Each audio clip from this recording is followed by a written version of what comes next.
Good evening.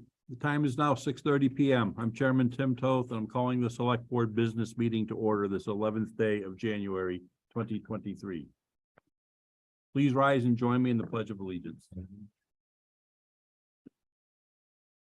I pledge allegiance to the flag of the United States of America and to the republic for which it stands, one nation, under God, indivisible, with liberty and justice for all.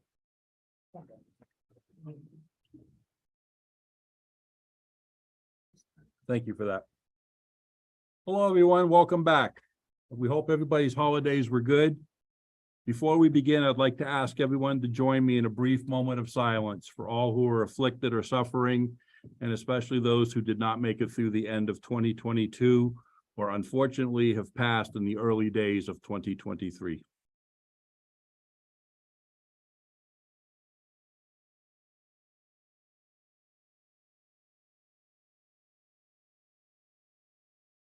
Thank you for that. I will state for the record, not only are we being streamed live on TCTV, Cable Channel 8, and our YouTube web platform, but this evening's recording will be available for later viewing on our own YouTube channel. This evening, we have the following board members, staff, and expected guests. We have the entire select board tonight, Ms. Richard, Ms. Griffiths, Mr. Curry, Mr. Bennett, and myself. We're joined this evening by members of the advisory committee, Mr. Kaplis, Mr. Francis. Head of drawing my blood. Rivard. He's my neighbor. I should know better. We also have the town administrator, the administrative assistant, and we have the fire chief and the director of DPW with us. As always, our agenda for this evening has been set no later than 48 hours out by law and is publicly available at the official source for town information, templetonma.gov. I do have the discretion as a chairperson to add or remove from the agenda. It has been set to allow for time, personnel resources, and public awareness. I reserve the right to move agenda items around to best fit our business and guests, and I will be doing so. We're going to be taking item 5E out of order as the first new business item as that presents. That way the advisory folks can do their part, call their meeting to order, which is coinciding with ours, take care of their business, and they can terminate their meeting. They're welcome to stay with us for the rest, and we will move along. It will only take a few minutes to get through that part. We do our best to address all agenda items. We do it adequately, and we try to get all public concerns with due concern, all comments with dignity and patience. I ask you, please do your best to show the same in respect. I don't believe we had anybody joining us remotely via Zoom, so I'll dispense with the reading of that. And from there, we will move into our meeting.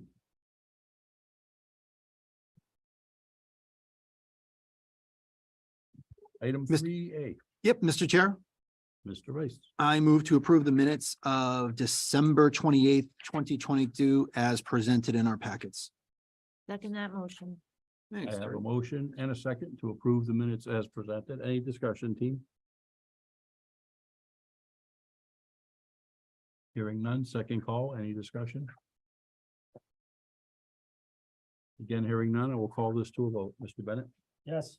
Ms. Griffiths? Yes. Ms. Richard? Yes. Mr. Curry? Yes. I vote yes as well. Thank you. Mr. Chair, Mr. Vice. I move to approve the minutes of the executive session of December 28th, 2022 as presented and not to be released to the public at this time. Second that motion. The motion duly made and seconded on the executive meeting minutes to approve them and not release to the public at this time. Any further discussions? Second call, any further discussions? Hearing none, I will bring this to a vote. Mr. Bennett? Yes. Ms. Griffiths? Yes. Ms. Richards? Staying. Mr. Curry? Yes. I vote yes as well. I apologize. Ms. Richard had an S on the end. My error. No S. No S. No S. Duly Right, noted. John? No S? Okay. Up next, item 4, citizen input. remind me, I was gonna bring one of those like for 3 minutes. Is that too much? That's Terry. Okay, get your watch going, I'm telling you. So, the as a citizen, I'm interested in the Gardner sludge landfill situation. And I wanted to give an update. The MIPA analyst from his name is Alexander Strysky, Strysky, will be doing a site visit on Tuesday, January 17th at 2 p.m. I forget if it's 808 West Street, but it's the cemetery side of the entrance. Public comment deadline is extended, and if you want to make a public comment, they can be received before Tuesday, January 31st, 2023. If anyone has any questions or wants to get involved, I was pointed to Alan Russo, attended some of our meetings. He has Russo, ROUSSEAUA @verizon.net. If you need help with that, or and the address, and I guess I'll read it out to send any public comments.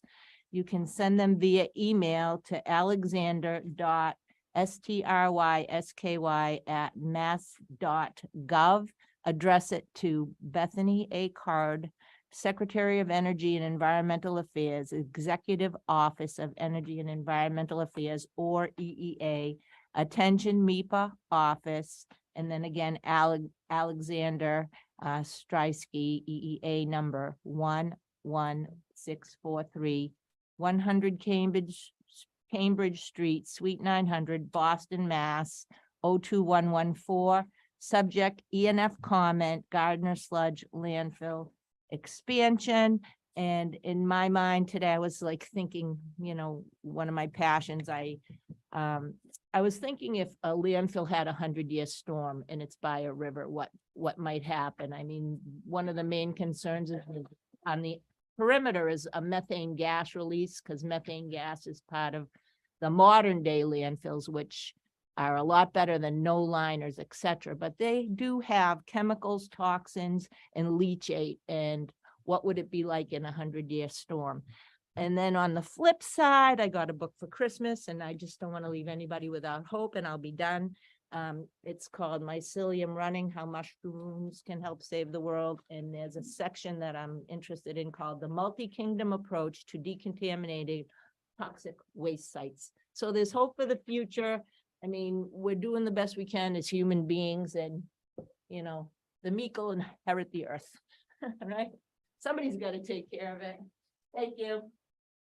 240. Nice job. Nice job. Hey, Toastmaster. Thanks, Steve Castle, for that. You asked for Toastmaster. the timer. I gave it to you. Thank you.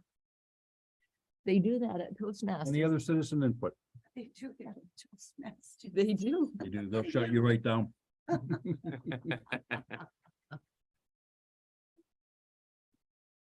Okay, hearing no additional citizen input, we will move into new business. And as I stated in the introduction, we're going to move item 5E to the front of the line. I'm sorry. We have no introduction of new employees. We have no appointments.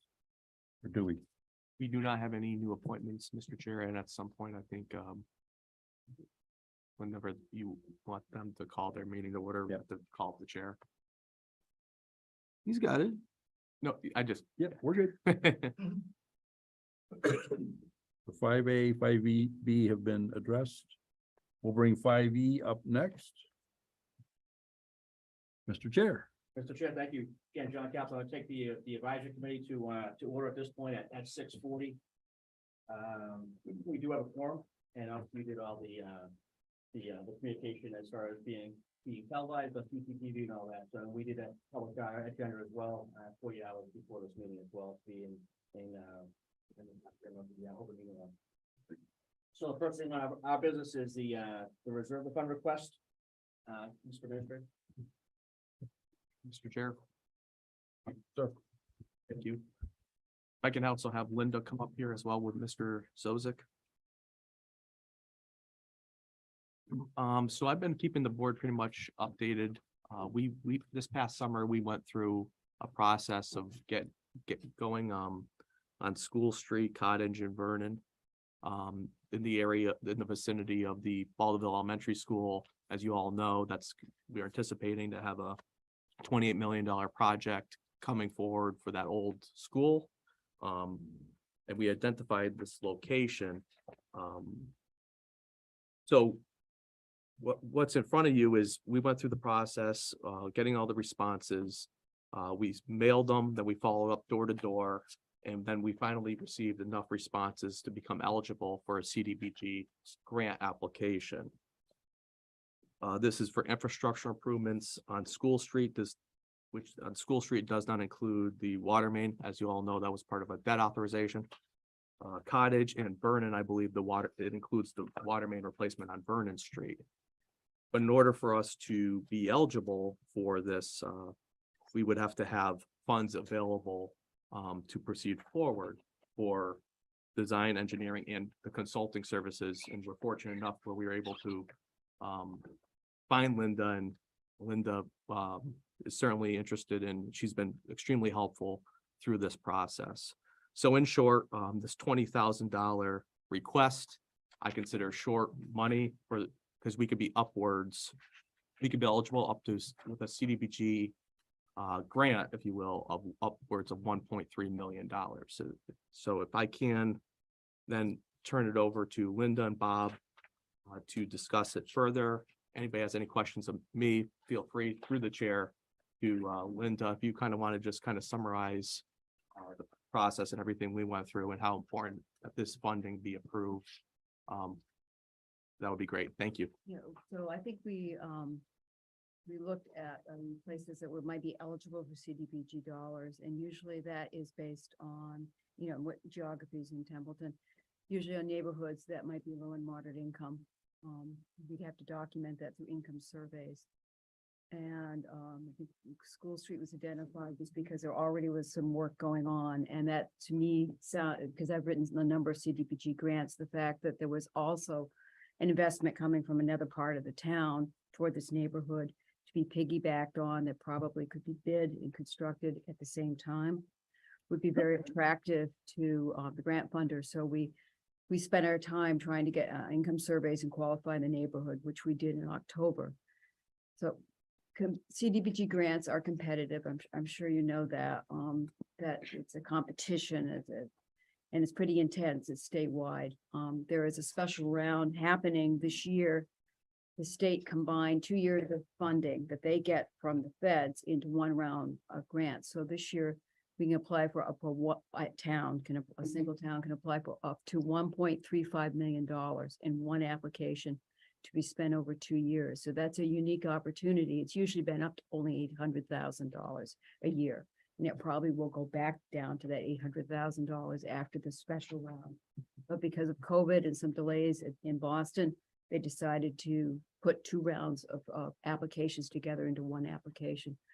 So that was one reason we looked at trying to get an application that would maximize. So we picked up not only just working on School Street, but also the fact that it connects to Cottage, a natural intersection, the road surface and the sidewalks are in poor condition. And it's very close to Vernon Street. Everybody's back to back. So we looked at Vernon. And in the course of the income surveys, some of the residents discussed some issues with drainage and the road needing some attention, perhaps to better grading. And the water department chimed in that there were needs there. There had been a break. It was old pipe. Some people at the end of the road are just on services. The water main doesn't go all the way down. So it's a good time to take advantage of the sum of money. So that's kind of where we've been focusing. In the CDBG competition, to get the highest amount of points, you need to show that your plans are well along. It's best to go and you get more points for being ready to proceed by having your engineering as complete as you can by the application deadlines, to show them that when you get the money, you understand what the costs of the project are going to be. You've thought about what contingencies might be, so that when you get the money, you can really make it happen. The state is always under pressure from HUD about You gave people grant money, why haven't you spent it? And so they've learned over the years that they don't want people coming in with just a conceptual design for engineering. And then having to come back and find out they didn't have enough money and going, and, delaying projects. So that's one of the reasons I've discussed with Adam, a recommendation that we, proceed with as much engineering as we can do now before the grant application goes in the first week of March. And I think that puts the town in much better competitive position for this application. So this has actually been in the works for over 3.5 years. This is something, I don't know if you remember me and Carter were working on. And trying to get different ideas. We talked about possibly joining Vernon and Cottage, making a loop, but there's quite an embankment there and it costs millions to do that. So like Linda said, the street is off a 2-inch service. That would actually have a main running up to the very end now. The streets were paved with just a base coat, way before I started. And School Street is in the worst disarray. When Adam called me, this CBG grant is moving fast and forward. And Adam said, "Well, you got chapter 90 money?" Well, I said, "Not really. As I proposed to you last year, I put every penny in up on South Road." So me and Adam discussed and talked what other options do we possibly have. And with an opportunity for the town for this to happen and this offer, it'd be foolish not to spend that 20,000 wisely and move forward with the grant. Facing this unique opportunity with the federal monies that were doubled up. Having a project, doing the legwork and upfront work, but Linda, you expressed it better than I can. Having everything ready to go. So when this is proposed, we're giving the state a shovel-ready plan. It just increases the potential for them to wave the magic wand and say, yes, let's move it I mean, forward. Linda is on top of every time, date, everything's all about staying on schedule, and she's doing a phenomenal job doing that. Thank you for that.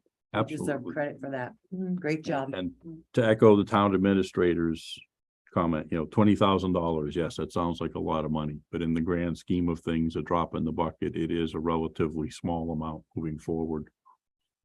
But it's, what I'm looking at in front of us with the information here is, we're doing the right thing for the right reason at the right time. That's my personal read on it. Can I ask a question for clarity? Yep. So this is the first stage. Am I jumping the gun to say it goes through, the town will have a matching responsibility? Will we know what our responsibility, our portion will be, or will it all be covered by CDBG? So to your question, is your question relative to whether the town would have to put funds, Yeah. matching funds to get Yeah, is CDBG? it contingent upon anything from the town right now? Or I mean, as long as we have anything? everything ready to go, as my understanding is that the CDBG, if we were to receive those funds, that would cover the construction and all the work related to it. Yeah, So there's, like Linda already eloquently stated, we want to have everything ready to go. So yeah, there's some cost up front, but if we were to get the award for the CDBG, that would be covered. And granted, if the bidding goes out and everything's below, as we learned with another CDBG project we did, as long as it comes in below, then that would be covered by the CDBG grant. This is a grant program that does not have a matching requirement. I know some do. This is not one. just wanted to be. Our goal is to construct a budget where there's no required contribution from the town. That's wonderful. That's always outstanding news. And through you, Mr. Chair, if I Yep. may, to clarify that, we're hoping, I assume that this will come through with the engineering design. We're hoping that whatever work we need to do on Cottage and School and Vernon comes in at or below the 1.35, so that we do not have to kick in. That's right. And That's the hoping. right, the engineers are gonna give us their The best engineers will give us guess, those best numbers. guess of what they think in the current prices. I have to say, this has been the most volatile construction environment for the last couple of years. Yeah. And we don't still know how long it's gonna be like that. And at that time, I'll have monies probably in chapter 90. Right. Cover any increases or You'll be able to cover it on, you'll be able to cover out of those funds if absolutely necessary. What's the time expectancy between applying and hearing and then start, you know? So the application's due March 3rd, Mhm. and then historically, they've announced the funding July or August. Mhm. Number of startup hoops, contracting things with the state you have to do. So I think we're looking at a timeline where we hope to go out to bid for the construction probably in the winter of 2023 for construction, the spring. And But do then they, go over the summer. they put a buffer in for inflation? Well, yes, that we're gonna do that. We're gonna, in fact, the state has learned the hard way that they require that we put that in, that we show a line item that is on a contingency inflation factor. just the water main pipe. I know they already ordered something on the project and that's 6, 7, 8 months out. It's gonna be a smart pipe. They have smart pipes now to go with the smart meters, and I believe it's just stuck out. if you're in Boston, smart pipes. It's Bottom smart. line is, we're looking at it very early here. We wouldn't be looking to shovel in the ground until 2024 at this point, obviously. Right, and Yep. we're definitely trying to coordinate this with the water department and the work they already planned for Maple Street, that big project, so that hopefully we can bid it all to bid it together for the construction, the actual construction. And hopefully that so large a project gets us even. Bring it right into the umbrella. And yes, Get too it's, excited. it does make a lot of sense. I'm hopeful with the date that you gave us. Yes, we know the application deadline's hard and firm. Historically, seeing that July, August. We do have a new governor seated, and I know there are some extensions on deadlines for things that they sign off as well. So fingers crossed, we can see it that early and then get our contingencies in line. Mr. Chair, any comments from advisory? Without questions were answered. I appreciate it. Thank you so much for coming. Oh, you're welcome. At this time, I'll entertain a motion. Move to approve the emergency reserve fund request for $20,000. Second. I have a motion, second. Any other discussion? I see none. Mr. Francis, Yes. Mr. Rivera, Yes. and I vote yes as well. Thank you. Thank you so Thank much. you. Thank you. Mr. Chair, can I move on to my second item, please? Yes, you may. Thank you. Fiscal year 2024 advisory budget was sent out. There was some minor changes. So basically, what's gonna happen is the emergency reserve will go to 47,500.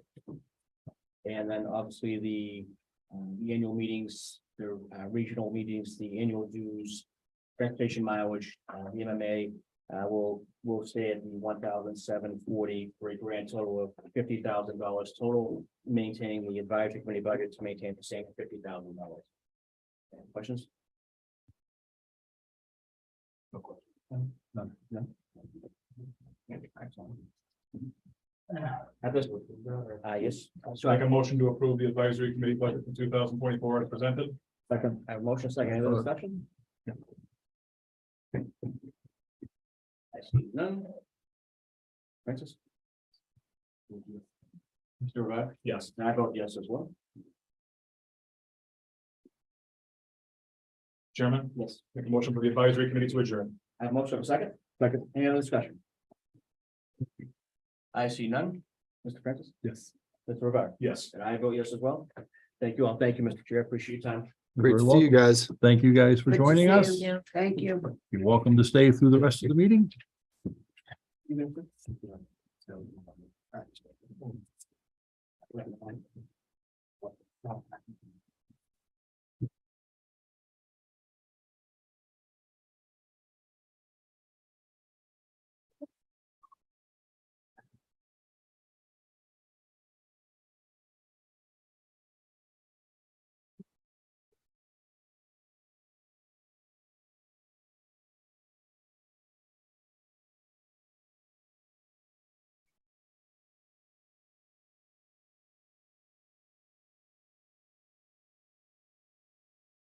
Thank you again, gentlemen. Night. Moving on, we'll step into item 5D, the presentation report, quarterly reports, FY 23 second quarter, public safety. Chief Dickey. Welcome, sir. Evening, everybody. Evening. Evening, Chief.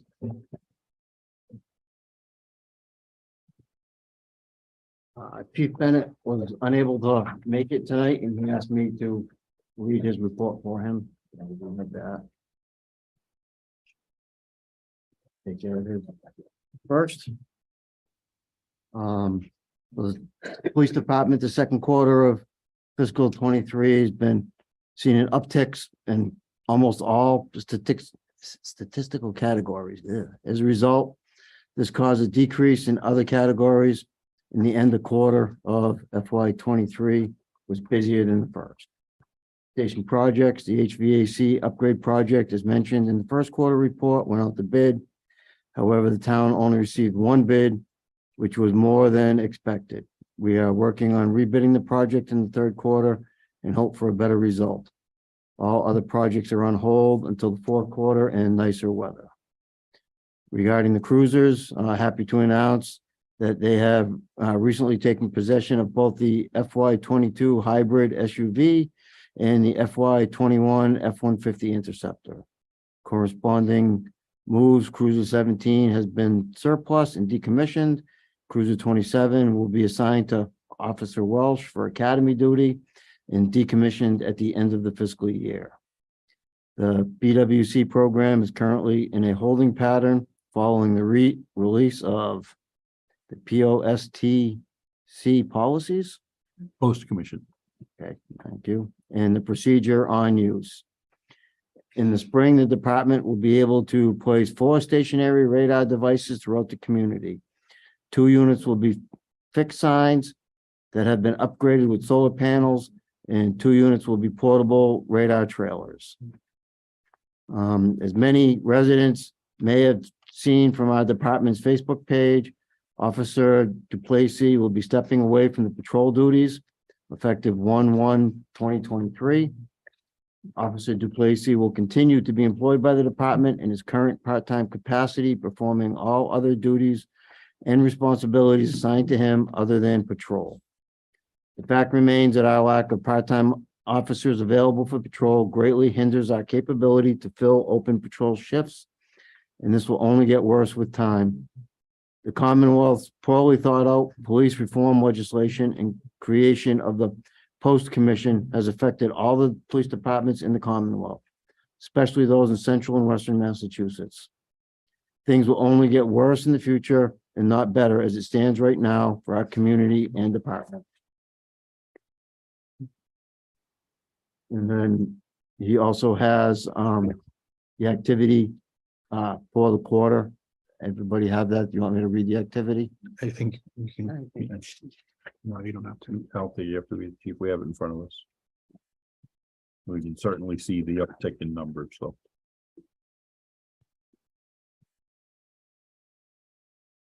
If there's any questions, I know I cannot answer them, but I can try to get them to the chief and have him answer. I just have one question or concern, and town administrator could get this to the chief in email. I'd just like to know, since I believe we bought 4 police vehicles over the last, since 2018 or 19, and he just took delivery of 2. I'd just like to know how many active cruisers that he has now. Because I think at one point there was like, I don't know, 9. And he kept that many because, well, when one would break down, somebody could jump into another cruiser, but we're getting newer vehicles. I'd just like a count of how many he has, because as he gets newer vehicles, there should be less breakdowns, less requirement to have so many used ones or older ones on hand.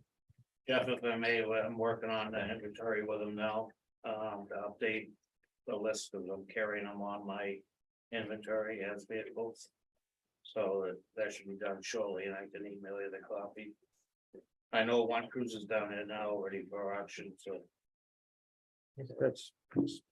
When you email that, could you just email the board?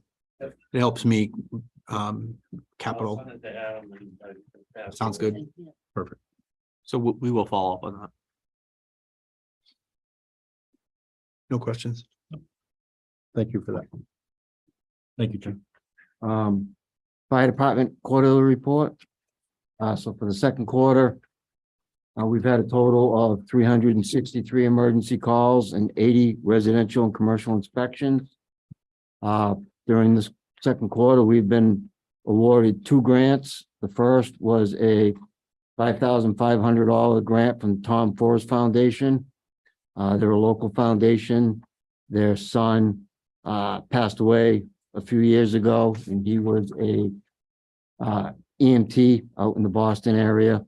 And they started a foundation in his name to help public safety and EMS in general. This is the second grant that we've actually received from them in about 5 years. This grant will be used to purchase some software. It's called Hand-Heavy. Hand-Heavy is used for sick and injured children. It's a software that will make it a lot better for the paramedics and basic EMTs to administer the correct medication to children when it's needed in a crunch. So we're going to be, we already have in the process of purchasing that and getting that started. The second grant is from the Department of Fire Services, and our grant award was a total of $13,356.35. This is the annual firefighter safety grant. This year, with the grant money, we are going to be updating our airbag rescue system. This is for auto extrication mainly. We have to lift vehicles and heavy objects. The equipment we have now is almost 20 years old, 15 to 20 years old, and no longer serviceable. So we will be replacing that system. We will be using money in the grant to buy rescue ropes for searches for firefighters and victims. Starting to upgrade our thermal imaging camera fleet, which is, some of them are getting old, and a new 4-gas meter for bad environments. So, and I also have a breakdown in the report of all of our calls as well. Is he gonna email that? Could you email that to us? We didn't have a hard copy of it. That was, I sent that to Holly last week, so Okay. there should have been in your packet. I have it in my packet. So we'll Just give a heads up to Holly. So what we'll, if we could just have a copy of yours, chief, you can can- project just for our I'll give minutes. this to Jackie and she can make all the necessary copies. Yeah, We could do it that way, yes. Congratulations on all your extra money. I sent that in last week. but Congratulations Thank you. on all your extra. I got a question. Recall that report or study that we did on, that we had done, the town had done on, combining the fire departments of Templeton and Phillipston. Yep. And, one of the things in there, and this was brought up mentioned at our last meeting by, Chairman talked about updating fire equipment and stuff and having an effect on the insurance service organization rating, which can have an effect on homeowners insurance. But in that study report, it noted that there was a potential way to lower the ISO's rating, which is 6.6, unless it's changed since that study, which 1 being the best and 10 being the worst. So we're kind of just north of the middle. It cited 3 things that could be done with little cost funding. And I don't know if these have been done, they're in place, but they're in that study, so I'd assume they are not. They said you could improve tracking training, have a fire prevention program, and test the water system. Does that have those things implemented, been done, or they are done and they're in that report? So we do track our training. We keep track of all our monthly trainings now. And for water testing, I can't speak of, that's a water department job. We do not, that's their water system, that we use it when, for emergencies and we ask permission to use it when we need it for training. And what was the other one? Fire prevention program. So the fire prevention, we do our residential inspections, we do commercial, like liquor license inspection and so forth. I have asked in my last couple of budgets for a fire prevention person, and there has not been money to get that for me. My staffing level right now does not let me put somebody daytime that can be with that to try to get more officially to all the businesses and everything. The building inspector and I have been talking for years. We've been trying to get on the same path, because we know we need to get into all the churches every year and all the businesses. And every time we step up and start the process, something comes in the way and we're unable to continue with it. Okay, because like I said, it was mentioned in that report, those were 3 things that could be done to potentially lower that rating. And I just wondered if we had tackled those. Again, to help out that rate, lower that rating, which could help out the residents of the town.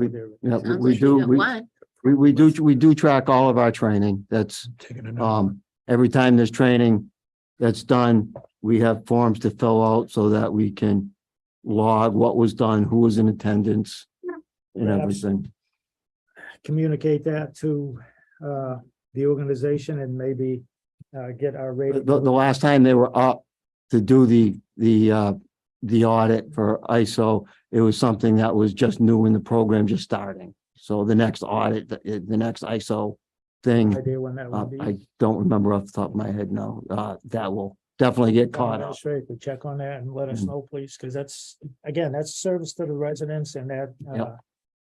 covers a lot of things. So, and I know staffing was also in that report, in that study, that Templeton was and Phillipston, lower end on the pay scale, and staffing was an issue. And we have, I mean, since I became chief in 2017, working with the board then and continuously, and working with Carter and then Adam, you know, the board itself and everybody has been very good to us. You know, we've gotten a lot of new equipment, which will help that rating. And as far as firefighter and paramedics, you know, we took a methodical approach to it. Instead of trying to jump up to something that was not maintainable, we've grown. You know, every year we've been able to grow, and we're doing much better with what we have. We're still, as I would consider it, one, not including the part-time fire prevention person, but a full-time firefighter, paramedic, responder. I feel I'm one shy of being at what I would consider minimum staffing for the department. I would love to get 4 more, but I know the town cannot afford that at this time.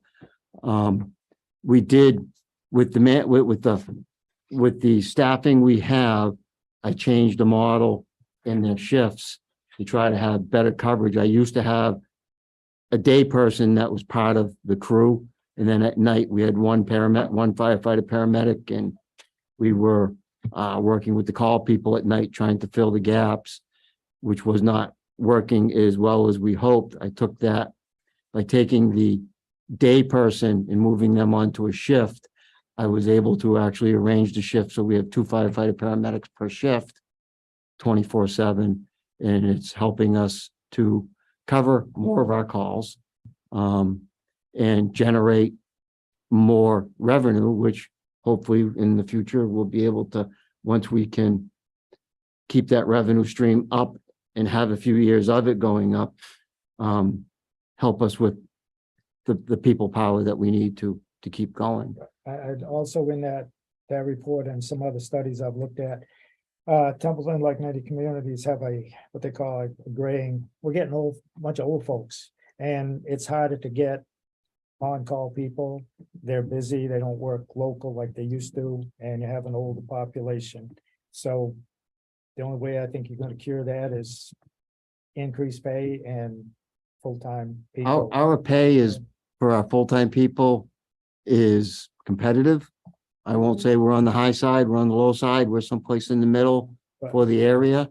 When you're out, but- fighting for people, Correct. you need to No, do that's something. to That's correct. attract. And unfortunately, the town of Orange is probably gonna reset the standard for everybody. They just did a huge pay increase for their fire department. I don't know the numbers off the top of my head, but I was told it was in the area of somewhere around 30%. So those, and you know, they're busy as anything. They cover multiple towns with their ambulance. Our call volume is up greatly. It's with fiscal year to fiscal year, we were looking at about 19% increase in calls.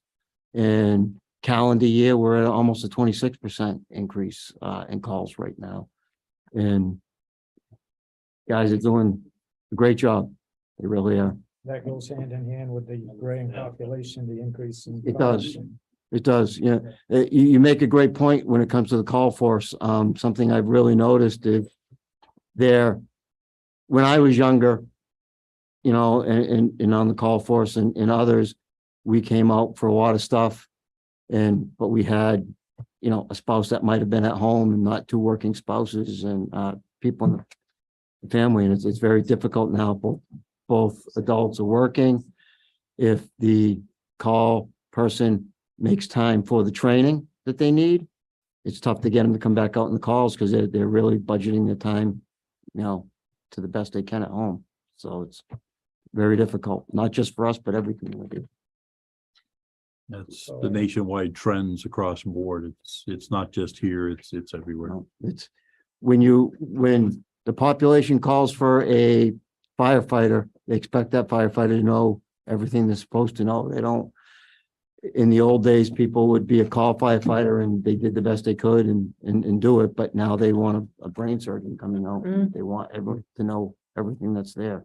So training is huge and getting them to come out is huge. So for clarification, the ISO number, the lower it is, it impacts people's house insurance? ISO number in fact impacts fire insurance for their homes. And there's a lot of different things built into that, as Jeff was pointing out. That there's it's the water system, it's the fire department, it's distance of the fire department to everybody's homes, it's how much of a water system do you have, where your fire hydrants are located, the training of the department, the age of the fleet in the equipment. All impacts a home. All impacts, because it impacts the ability of what we have to be able to do our job to protect that home. I just knew about the fire hydrant location, but I didn't know the rest of it. Thank you. Lots and lots of moving pieces. In the perfect world, Chief, back me if I'm misquoting here, but they like to see everybody on scene working within 4 minutes or less of the initial dispatch. I don't remember the exact minutes, but it's pretty close to that. We know we lose 1 to 2 minutes taking the call, processing it and getting everybody rolling. That's the perfect world. And to that point, there's 42, if the number is right, Class 1 departments nationwide. It's a very small number of all the fire departments across our great nation. Mr. Chairman, Yes. can I just ask a quick question? I just want a confirmation. Currently, you have 6 full-time fire 6 full-time Yeah. firefighter paramedics. Correct. Yes. and the paramedics as well. Okay, thank you. Thank you, Chief.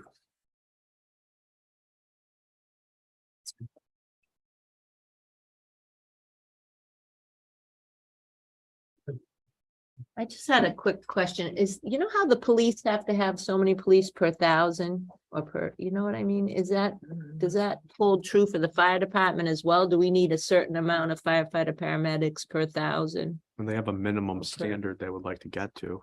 So, if I may, I'm sorry, the fire department doesn't do it like the police department, unfortunately, I wish we did in that manner. We actually have NFPA standards that tell us what we're supposed to have on a piece of equipment instead of what we're supposed to have to protect the, by the 1,000 of people. So, an ambulance is supposed to run with 2 people.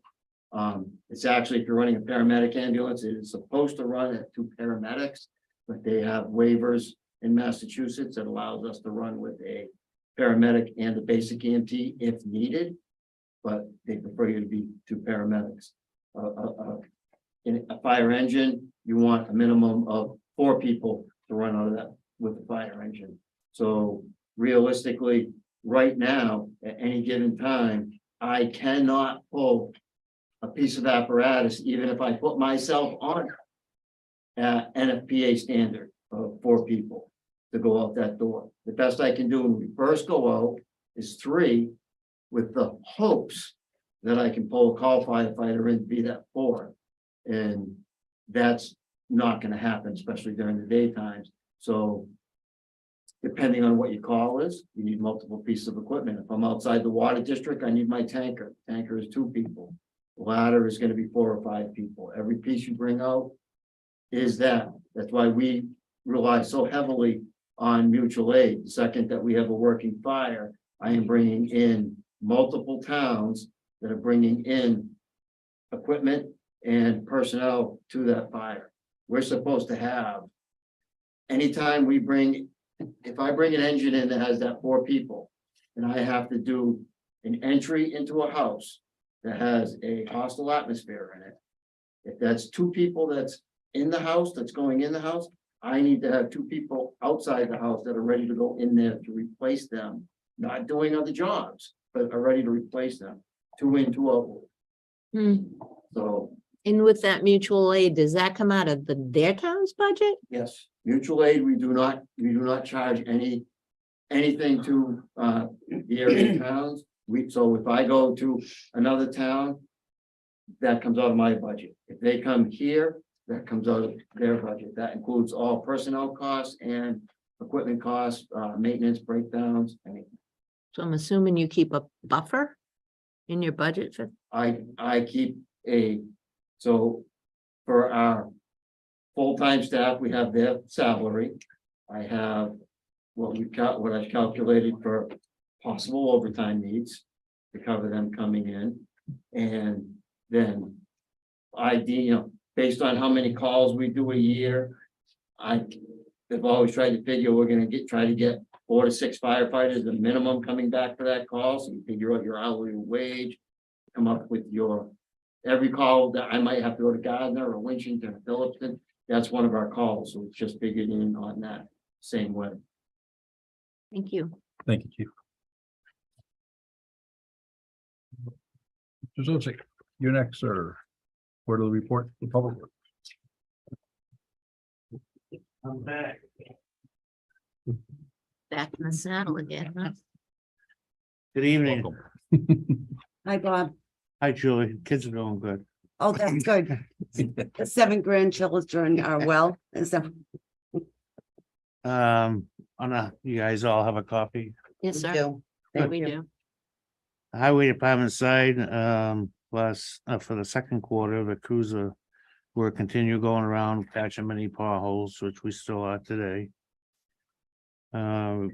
Did some cleaning out and repairing of catch basins and clearing of cross pipes. Cut a lot of trees and roadside brush, chipping up, cleaning up from some small storms. Over the rail mowing is being done throughout the town. That's the new machine, right? Yeah, How's it working? it's working. It's not breaking down, which is a plus. But I would rather have a bigger machine to get more done each year. That's small. It is. I've been Head behind on it. it, and it just Mm. takes so time consuming. Small, yeah. I would have preferred the one that I was trying to get. But it's new, it's working, and Can you put it on a trailer to transport it around? It looks like it's difficult to drive it from village to village. actually that cruises along pretty Does good. it? Okay. Excuse me. I'm afraid to pass it because then they'll notice it's me. Yeah. No, you can pass it. You can pass it. We were working on phase 3 of the new street signs throughout the town. Over main focus is over what we call Gray's development. We still have probably a couple of days left to finish that phase, but the weather was damping us on that at the moment. We continue to have beaver problems up on Royalston Road, Henshaw and Stony Bridge. Myself The tree warden has responded to several calls and accessed multiple trees throughout the town for the residents and questions. Crews worked on South Road this year on extending the drainage and the swale improvements with using chapter 90 monies. The new computers were installed in our spreaders to help save on salt, and it's very noticeable now. The amount of salt we're saving, it's working out good. We still fine tuning the adjustments, but I think we're almost there. Crews have been out plowing and treating the roads for these small storms that we had. Using a lot of material. I had to use less material with a bigger storm. There were 4 driveway inspections, 1 trench permit, and 5 road cut escrow inspections for releasing of the funds. That's pretty much it on the highway side.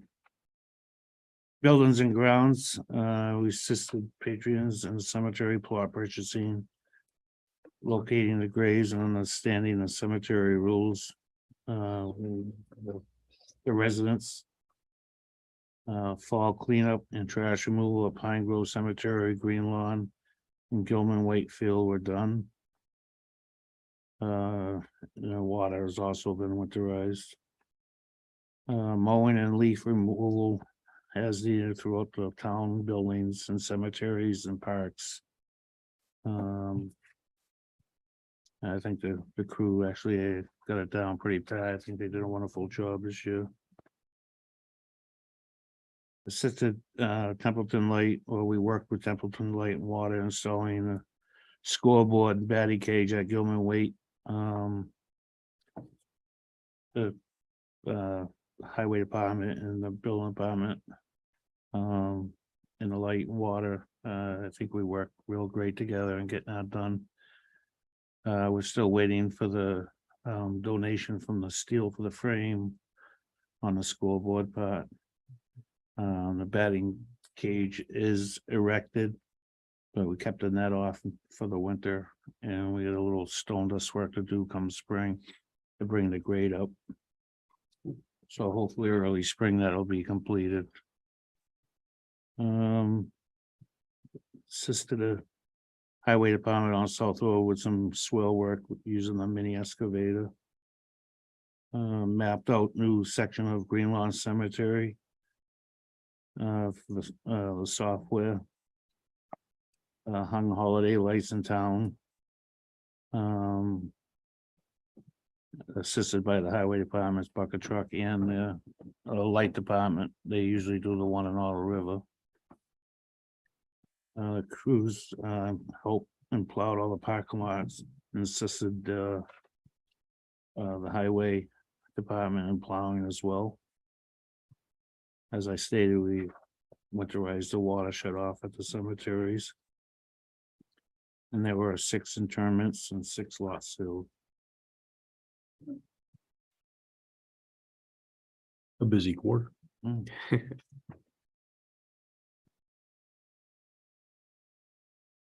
questions for the director? None. I do. Two things. I was wondering if we could,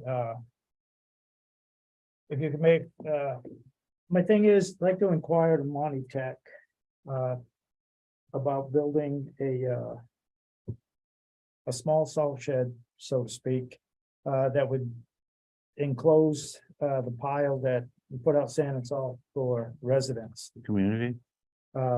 And Winchendon has a nice little one, and I believe it was built by Monty Tech. As a service to the residents, so when they back up, they fill up buckets with salt, sand, whatever. The stuff is undercover, it's not covered with snow and stuff.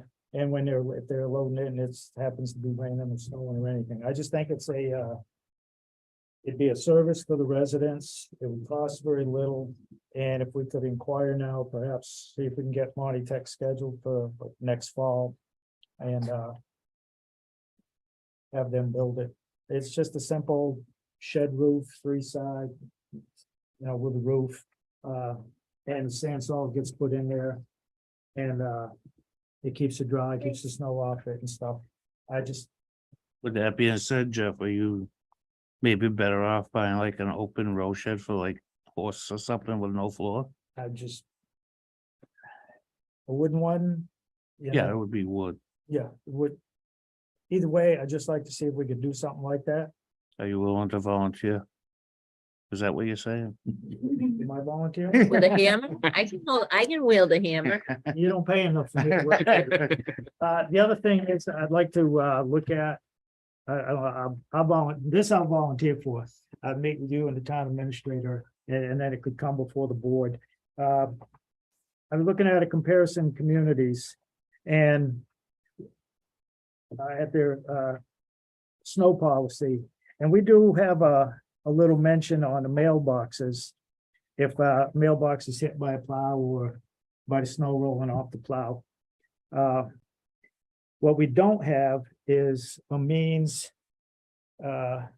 again, to try to help out the residents. And it happens. You can knock it over, the heavy wet snow, we'd be going along and, oh heck, that mailbox and the post could be, bad. It could be, like on with a couple of screws, or it could just be a solid mailbox. And you tap it and the mailbox is wrecked. I looked at a lot of our comparison communities and they do have. The majority of them have a snow policy, and the mailbox replacement is you take pictures, you notify the DPW as soon as possible.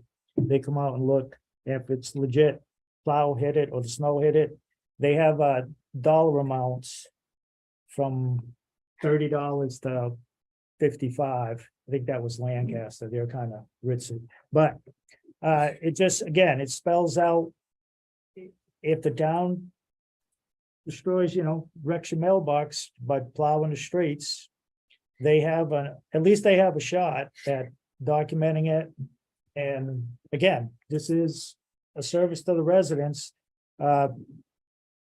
This doesn't happen a lot. And I do this in the wintertime. I plow roads and I plow on roads with mailboxes. And it doesn't happen often, but it can happen. Would we put a form on our webpage? More than you think. They're, like you said, it is already in the policy. I don't have it in front of me, but I believe the policy states if the plow itself hits the mailbox, yes. If the snow hits the mailbox, no. And a lot of these mailboxes that are half dead, they're unhealthy. And it don't take much, like this wet snow we have, even going 8 miles an hour. It's enough to knock it off. Our policy says, and I printed this off the town website today, another area of concern is mailboxes. We do not deliberately knock over or damage mailboxes. Most mailboxes are not damaged by the vehicle itself, but by the snow thrown from the plow. But at times, combination reduced visibility during a snowstorm and snowbanks. It is not always possible for our drivers to see a mailbox in time to avoid it. Remember, anything installed within the town's right of way, fence, mailbox, etc., is placed there at the owner's risk. Hence, residents are encouraged to place mailboxes at the maximum allowable distance from the pavement. That's all it says. And I would. Pretty solid. I would just like that, Line to up add for that. that, to amend that. Even to include, if you replace that mailbox, we'll give you some money to replace the mailbox as long as it's replaced to the current post office standards, because the post office has a thing now, if your mailbox is Yeah, crunched and they you put up a changed new it. one, it has to be so big so they can stuff their packages in. Yeah, there. Amazon stuff, and those are about $60 to $80. But, well, don't say we have to pay for, like I said, I looked at the comparison communities and they were between, the most was $55. And some with 30, and they clearly stated if the post was rotten and your mailbox, fell over, no, we don't replace the post. But if the post was good and it was hit, then you get X amount of dollars. And again, it's just not, you don't call up, and say, hey, Adam, the plow truck threw my mailbox over. Yeah, check's in the mail. There's a Document. process to go through. What a money, Again, I think this is something to try to help out the residents. It's, I know it's a budget item when you have to come up with a figure. And can look at towns that have this policy and see what they, if they have a line item or if they add in, money or how they do this. But again, I'm thinking that the residents should get something for their tax dollars besides the electricity and the roads plowed. I'm just, Are you saying give them money and not let them fix them themselves, or? I will print out those other policies, the way that they're worded, and I'll get them in. And then you can, I'll meet with you and Adam, or I'll Yeah. give it to Adam and he can show it to you, and then, if you decide, you can bring it to the board and I know, just add that to this policy. Like I said, the majority of comparison communities that for 2023, fiscal 2023, that we approved, have such a policy with that verbiage in there. So we're just basically looking at, if I can, Mr. Chair, we're just basically looking at amending the policy a little further. yeah, Yes. currently, if somebody calls and complains of their mailbox got taken down, the very next day we'll look at it and at least get it up so they still get their mail. And the post office, it all depends how bad it is. Will stop the mailbox is down, they won't put any mail in there. Yeah. So we respond the very next day. We can't do it during a storm, but once they come in, and then if there's any question of the mailbox of its health and stuff, and then I get into a little conversation with the resident. So we currently do it. I mean, when I was a couple towns over, we had one and it cost $2,000. It was a granite post, engraved numbering, black iron steel. It was the primo of the primo, so they can get expensive. It's like I said, most of them, they had solid frame from here to here.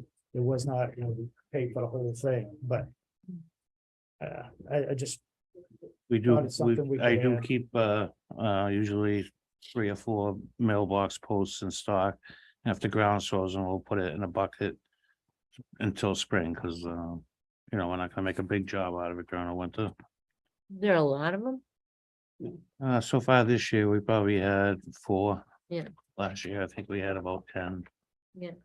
Sounds like you own them. When you do it, you Yes, just and pay most of them attention are still and unhealthy, they're leaning, like I said, you could probably blow on them. there are boxes that are hanging on by Yep. a shoestring. I mean, you go by and touch them with your finger and they'll, but there, a lot of them are, you hit them and they are legit just have- strong, but I'm some okay with that. mailboxes, they're sitting there, like you said, Yep. So that's all I have. Thank you. Any other questions? Just one quick one, Mr. Chairman. So Bob, can I ask you to confirm how many full-time employees you have in the highway department right now? Current, Right now, I'm 2 guys short, but 2 guys short. I am fulfilling a position on the highway, and I'll have a opening on buildings and grounds, but I'm still short that 1 guy back from 14. Right. And the buildings and grounds consists of two employees, which is becoming overwhelming with the town responsibilities and all this extra care and stuff. That should be another employee. We usually have 2 seasonal helpers.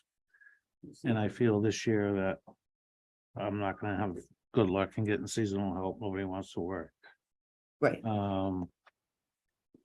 Well, like Chief Hickey said, I mean, he needs plenty of guys. I know the police department needs plenty of guys. We're trying to make do with what we have. We could be doing a lot more, because a lot of our stuff usually consists of at least 2 guys, unless somebody's running a piece of equipment by themselves. Right. 2 guys patching, or 2 guys on a chipper. I wouldn't send anybody out by themselves on a chipper for safety reasons, or if we're doing a drainage job. But yeah, we're short a couple of guys. So you're basically short 2 full-time employees in As of order today. to run Right today, efficiently in the highway department. right, so So this is also the statement that needs to be out there, obviously. So do Uh. our residents need to be aware of these things. Yeah. Like I had, confirmed with Chief Dickey as well on how many do you have? How many do you feel that you need to have in place to make sure your department Right, is so, running at full capacity and right, so like tomorrow as morning, well as possible? they're coming in at 4, they're gonna pre-treat. Mhm. And 'Cause you do so I have one only coming. have 5 guys and somebody could call in sick. Short. So 3. usually I send out 6 spreaders and that's usually takes about 2.5 hours to cover the whole town. 4 or 5 spreaders, you're looking at 3.25 hours. And they all have routes, so if the accidents that happen, we work with police and fire, we'll head that way, or somebody will to treat the area so it's safe for them, and we monitor the channels with the police and fire, so. The other morning, they were talking ice last Thursday morning, and I came in at 4:30, monitored the streets. Yeah, they didn't get down below 38 degrees, so, and there was a 2-hour delay, and then the next day. We had the weather, so Yeah. it's a hit or miss, It is, yeah. but there's definitely more people out there the faster the town gets covered. I just can't flip a switch and. My road not treated yet. Absolutely. Takes No, a little it's good to time. know that you're down short. You're short by 2. Yeah. Full employees. But we're getting there. We're getting there. So that's the good. Thing. There's light at the end of the tunnel, Bob. I hope so. Thank you. Good. Any other comments, questions? Thank you, Mr. Lewis. I'll be back.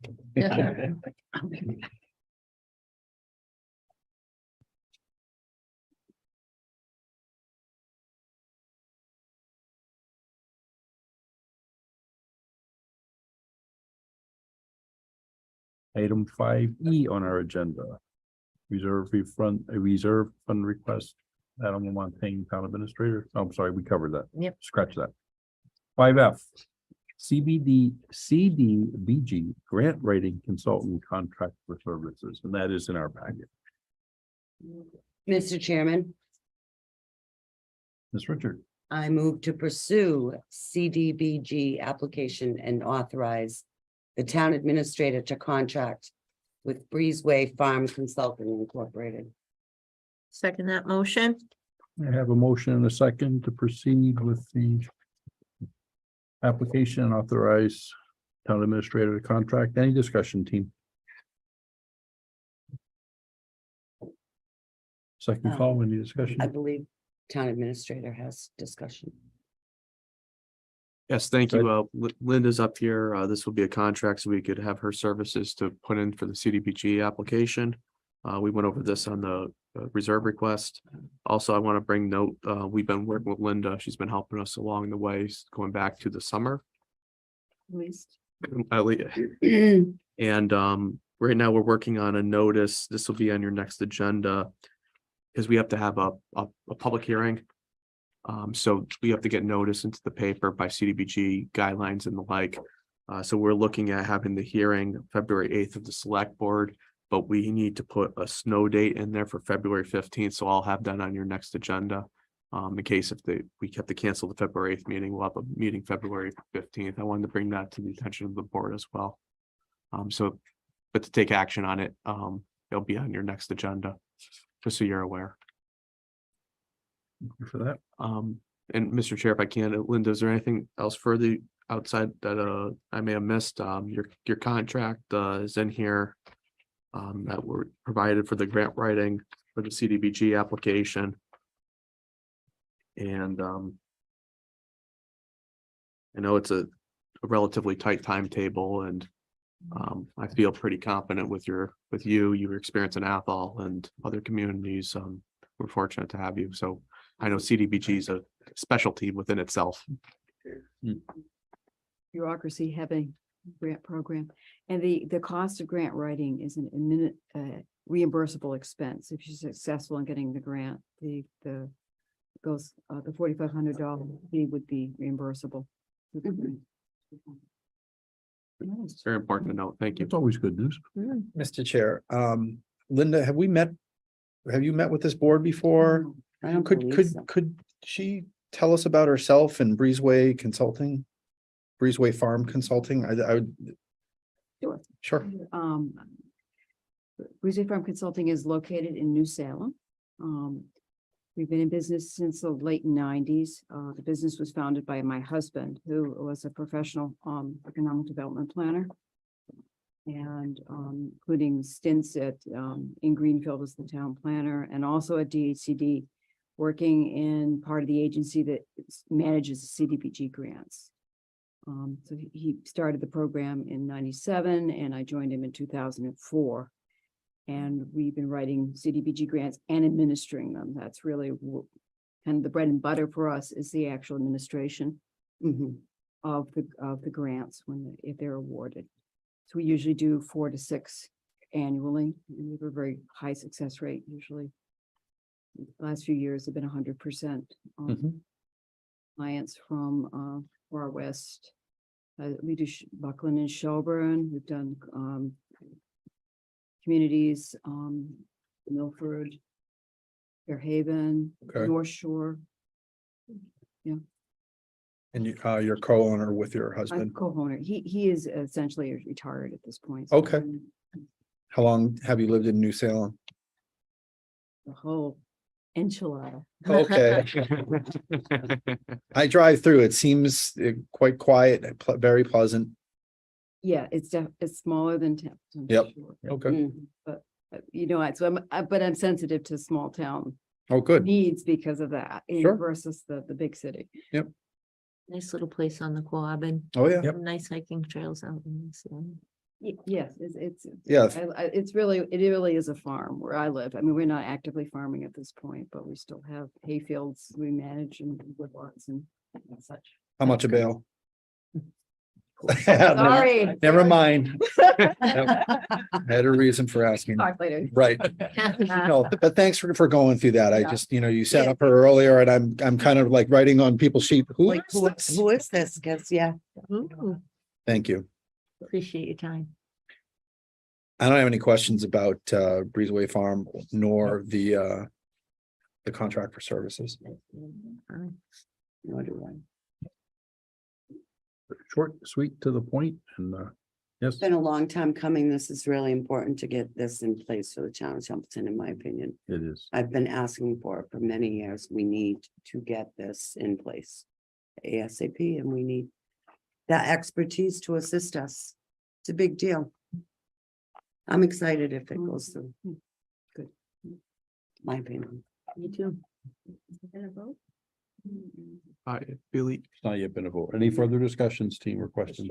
Go ahead. Is this independent of the grant writer position that was posted? it is It is. because CDBG is a special skills. That announcement went out, by the way, Gail. It's on the website. Yep.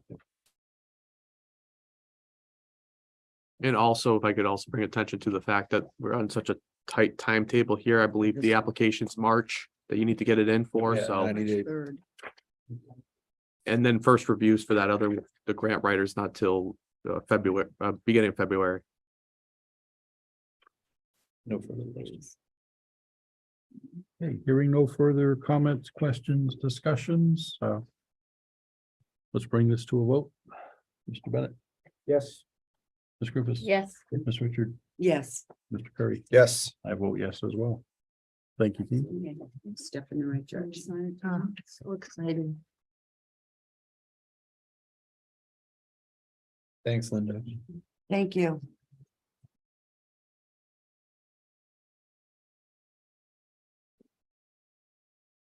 Brings us up to item 5G.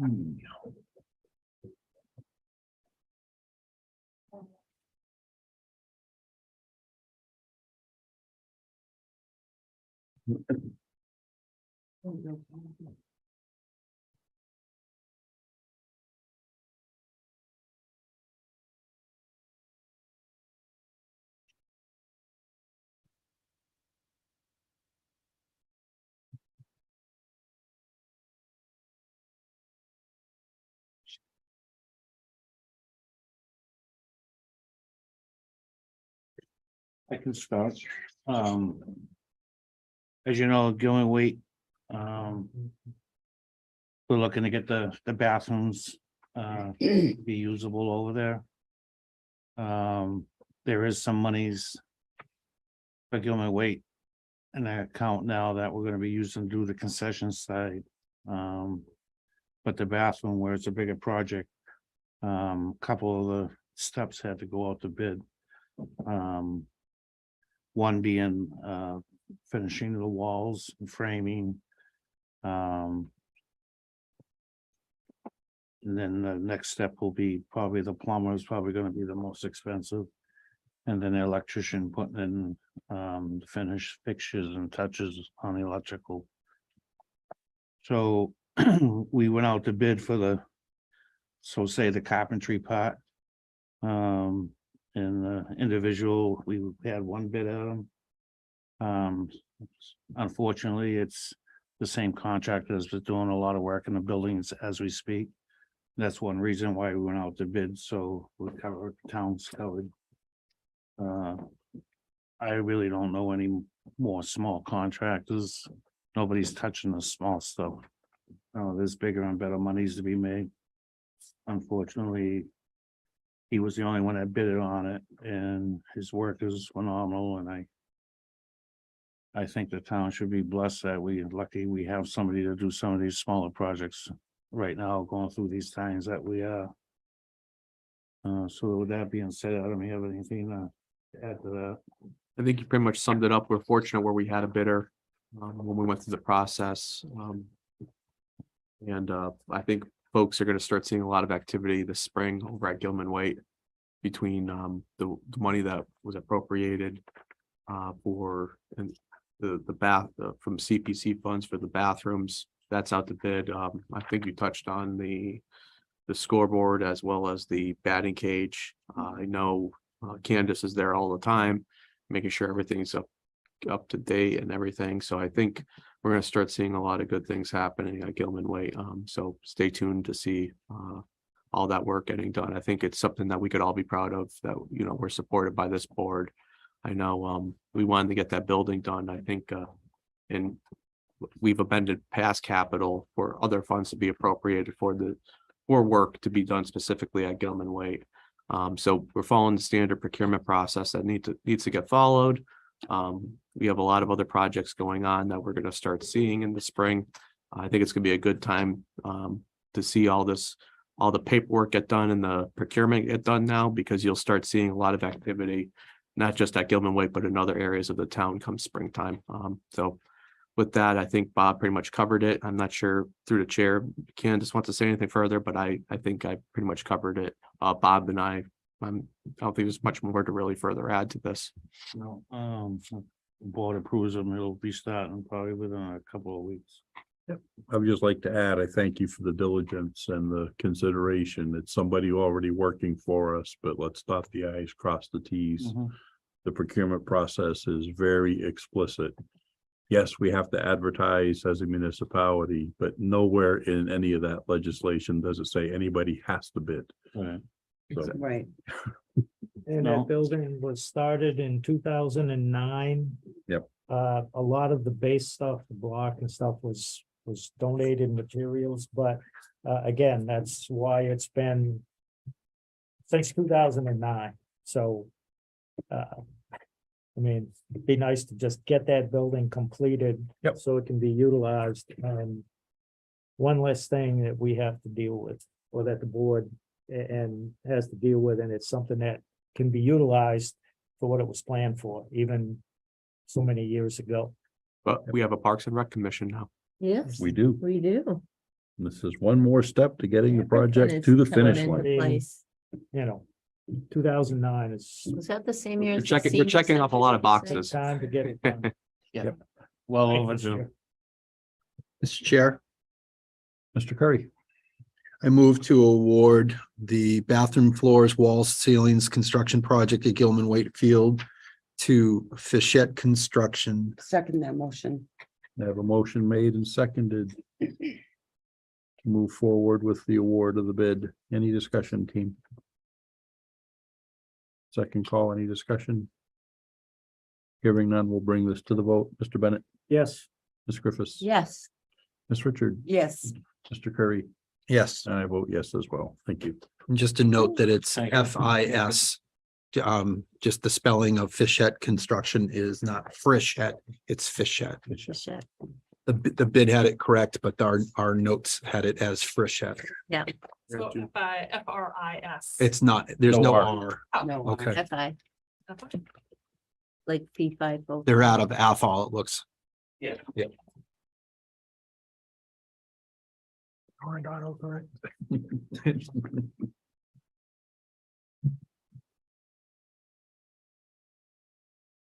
Who's talking was about Brine.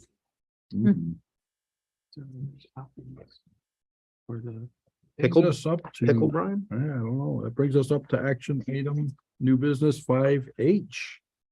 Let me see. Do we have anything? To make it. We don't. Mr. Chair, if I can, Yes, please. I just want to recognize there was a typo in the original agenda that was posted. I'll own that. It was Brine instead of Brine. It was a typo. My apologies. But I'll own that for now. The agenda was when we were chatting with the chair, it's been corrected since, so just want to reflect that. It's a Brine machine. Fine. Make a motion and make an office up here. Fine. Brine, yes. It's brine, as in pickle brine. Brine, Right. yes. Okay, Brian. not a Brian machine. That's funny. Oh. Pretty quick. It kicks out Well, Brian's Tim every came in 3 to and, 5 yeah. seconds. It's been corrected, so I just, wasn't corrected in front of us, though. it was within the open I'll tell meeting you law what I- standards, so. In our policies. What can you tell us about brine? So I'm here tonight, this is part of snow and ice. I think we have a wonderful opportunity, I think. We're looking to purchase a brine machine. It would be salt brine. And the good part of it is, Hubbardston and Phillipston interested in partaking in this. I know Hubbardston's pretty definite. Phillipston's waiting for their next meeting to get a feel of it. So that being said, I mean, if you guys approve or want to move forward, all said and done, we'll have a binding contract, whether it's with Phillipston and Hubbardston on the equipment, and we'll be hosting the brine machine at our location because we have the water in an area to store 3 tanks. Each town will have their own tank. Each town will make their own brine. And each town will pay for the water. A lot of small things I iron out, but the first phase is to get the brine machine, and we're hoping to so say split that 3 ways. And that will get the machine, get it wired up, plumbed up. And then it'd be up to each town to get their own tank and how they're gonna apply it. Perfect scenario for explaining brine is tomorrow morning. I could have done this yesterday and today, pre-treated, saved on double time. And it buys you time. Brine is good. It's a great tool. But you gotta know what you're doing, because you can also turn things bad real quick. It's a great tool for colder weather. Pre-treating. You don't want to put it down when the roads are wet. That's when you can make conditions worse than what they are. After we snowplow, we go out and treat with salt. And if the brine, if it's cold enough, this could follow the spreader and melt the roads off quicker. It's also used to prevent a lot of hard packing on this wet snow that we've been getting lately. So for us, we're looking at getting the machine. which with the stainless motor, it's about 22.5. So right now, we looking at each town possibly $10,000. Set up the brine machine. And then I would have to get a slide-in unit. For one of the, looking at the 550s for right now. And a tank. And then. You wanna call this phase 1 or 2. Then I can add on tanks on our trucks as well. I'm trying to break it up so it's not so big. How many gallon? Do you have a rough idea? Depends how bad your winter is. I know like Westminster, they have a beautiful setup now. We actually went over there and went over their system. Nice one. And just, they used about 160,000 gallons of water last year. Yeah, but what goes on the truck, like It's a poly tank. It's really. I think I might have. 100, 200, 400 On a truck, gallon? it's probably gonna be 200, 300 gallon tank. Okay, And it has a little 12-volt pump. And it's all plumbed, which this will disperse on top of the spinner with the salt. And then the pre-treatment tank it's just like you see spraying oil. It has the spray bar. And you go down the road and it puts out so many gallons per lane mile. And that's calibrated as well on the size of the nozzle. And on your pump as well. I'm not looking to put the tanks on the truck yet. I'm looking to do the pre-treatment. With the slide in. And we would do like the main roads, the main secondary roads, hills. I don't know if we would cover every single street in town because we want to be really too on some of them, but. It buys you time. It helps you knock down the melting quicker. I mean, today, nobody knows what it's like to go to school on 6 inches of snow. The roads are slippery. Well, wait a minute, let me hit this bridge. I mean, that's what it's coming down to. They want to see black roads. Mhm. But I think it's a great opportunity to regionalize with Hubbardston and Phillipston. Even if it's just 2 of them or 2 of us. 3 would be better. And that would be all, I mean, like I said, they would have their storage tank at our location. They could come in any time of the day or night, take their product from their tank. They would send a couple of guys over and make their own brine. We won't be doing it for them. They'll buy their salt, because they'll be paying for the water. You would be the master scheduler? Yeah. I mean, like I said, everything will be on paper and agreements and. Right. Oh, that's totally the Our tanks will expectation. be locked. So it's not like they can, oh, we need another 10 gallons, let's take it from Templeton. Originally, they talked about taking water meter readings.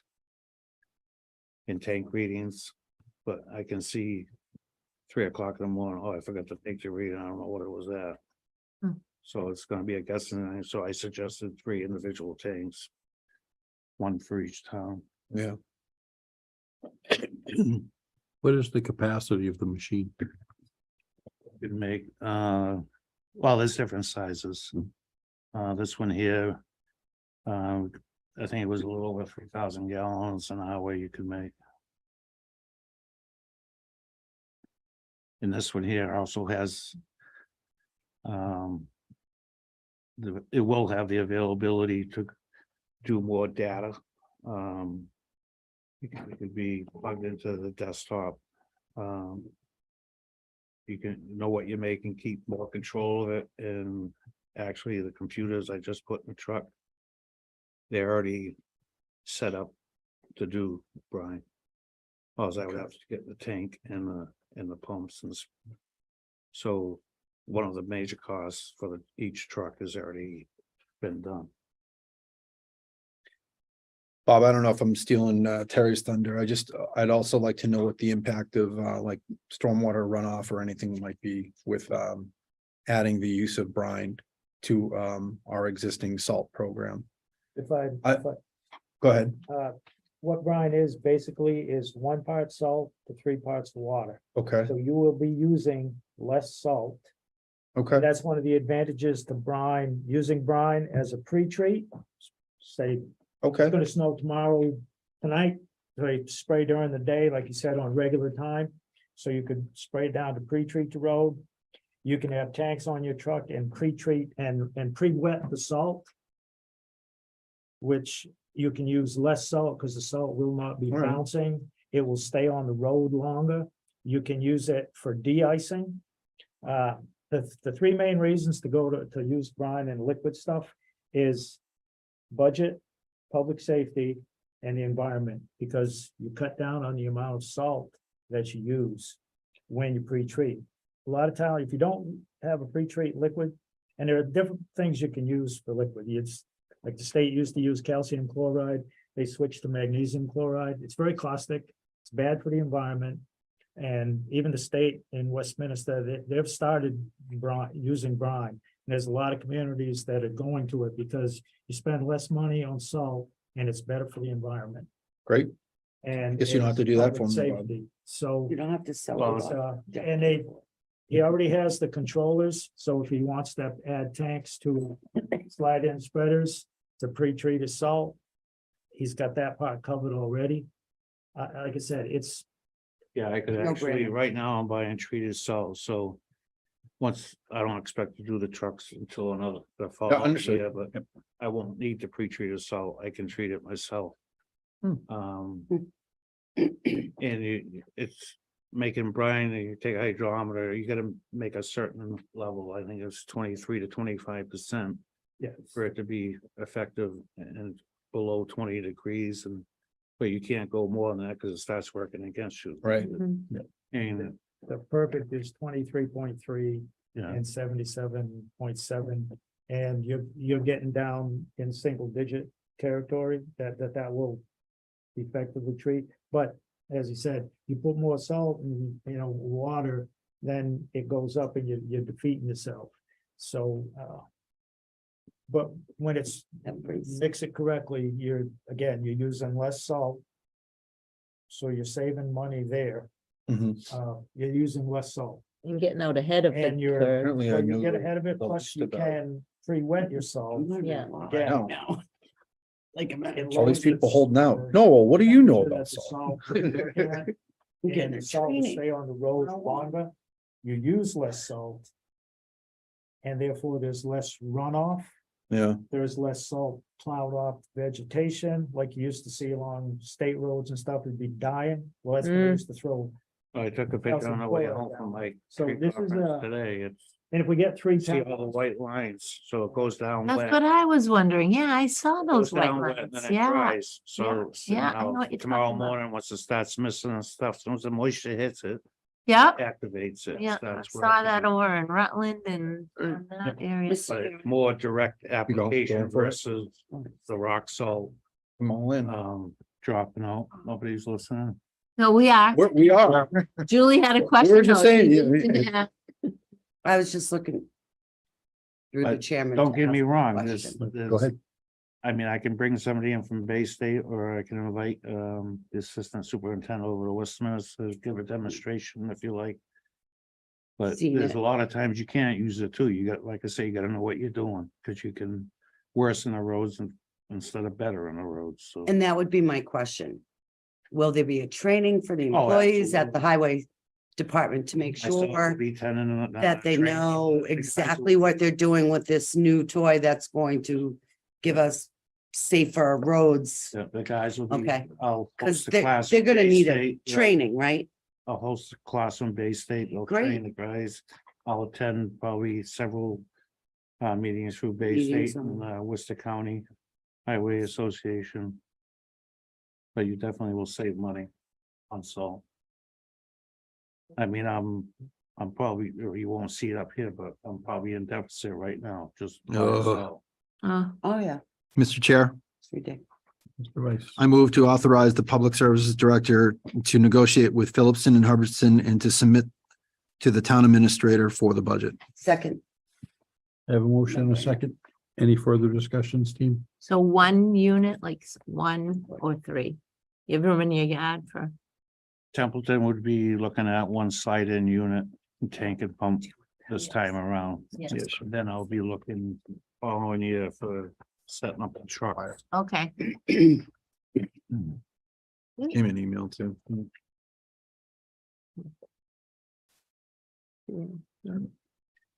You have anything to add on your Brine? Oh, there's two there. Please don't.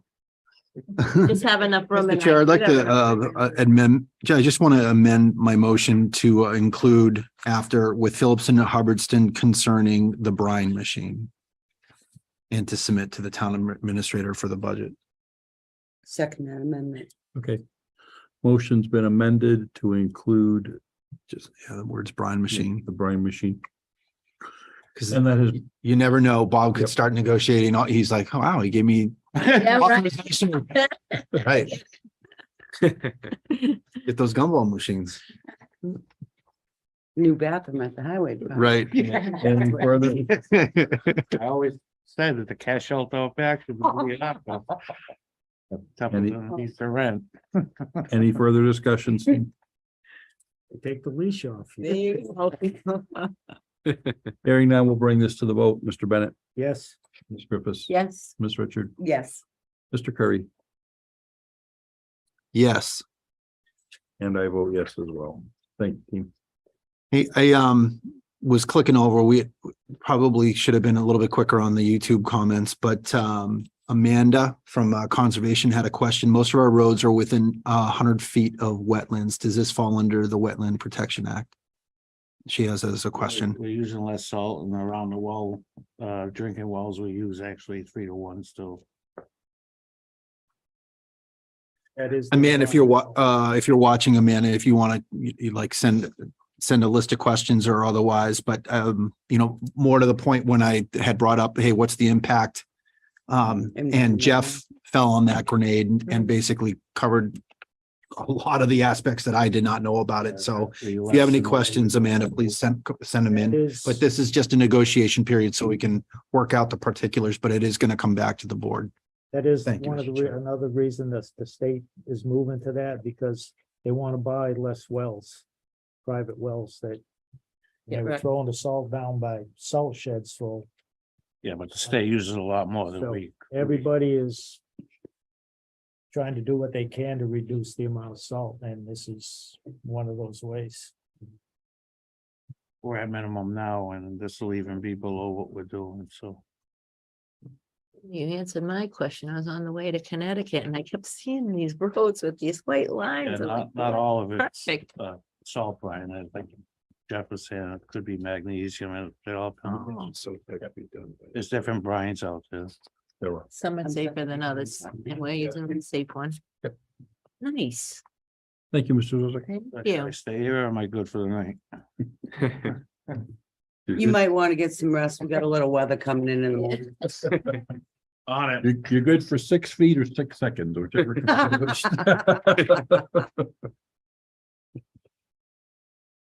Okay, moving along, we have no old business that I'm aware of.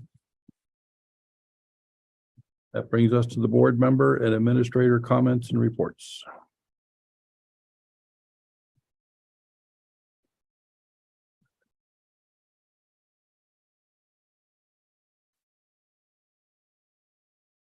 Crickets.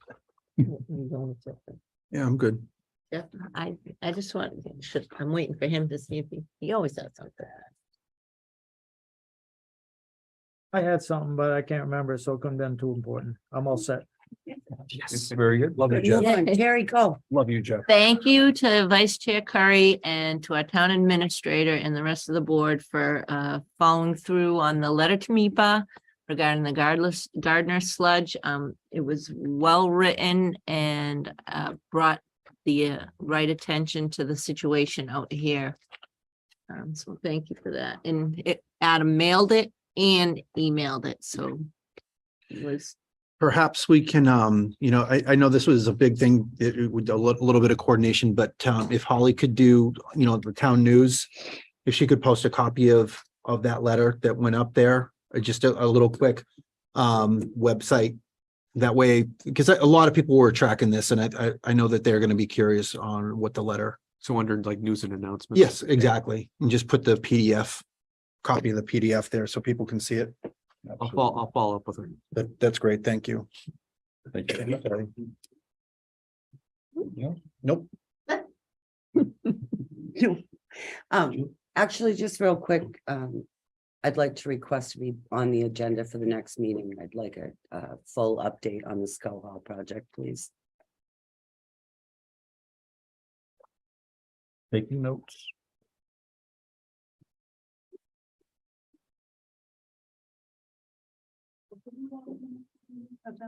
Skull Scout Hall. Hall update.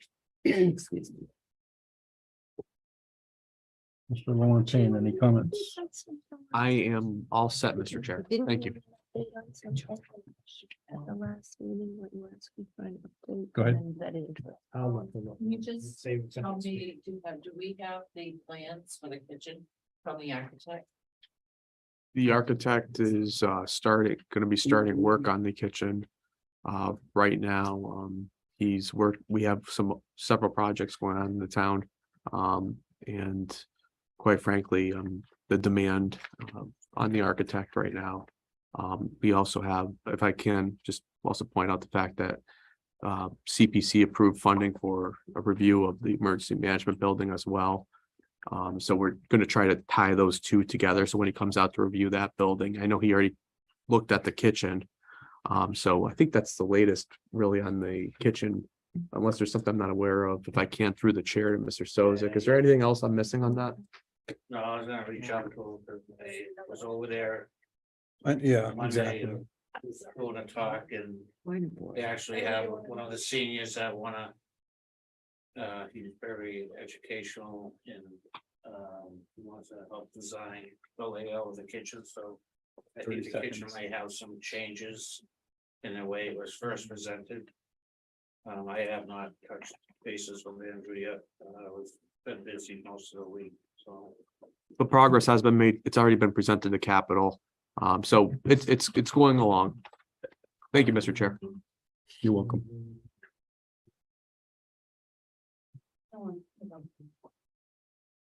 Okay, I've got a couple brief comments and I will be very brief. We have our upcoming MMA trade show.